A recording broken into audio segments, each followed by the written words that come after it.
Dr. Lewis, in your experience, which vitamins are most critical for optimal brain function, and how do brain supplements ensure their adequate intake?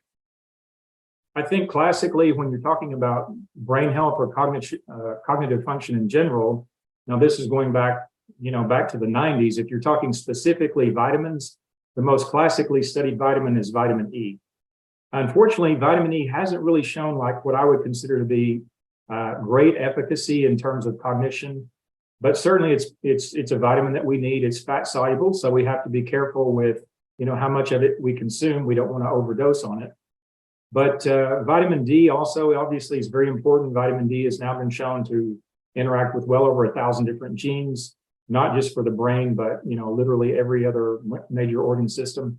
So those, and of course, vitamin B12 and really the entire B complex of vitamins, those have also been looked at in terms of their effect on the brain and for cognitive function. I would say that, all of those are important. And of course, the E and the D, as I mentioned, they're fat soluble. The Bs are water soluble. So you can definitely take more of the Bs than you can of the D and E when you don't have to worry about the risk of toxicity at some point.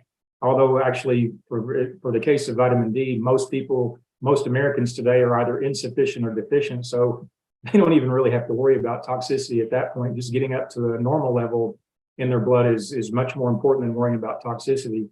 And then to answer your question about the benefit of those particular compounds, well, some type of either liposomal or micelle encapsulation, something to give the vitamin the ability to get into the bloodstream, because if it's formulated in a way that you can't even get it into the blood, well, it's never even going to be of benefit anyway. So you could take mega doses of these products, but if they can't even get into the bloodstream, then their efficacy is ultimately very limited.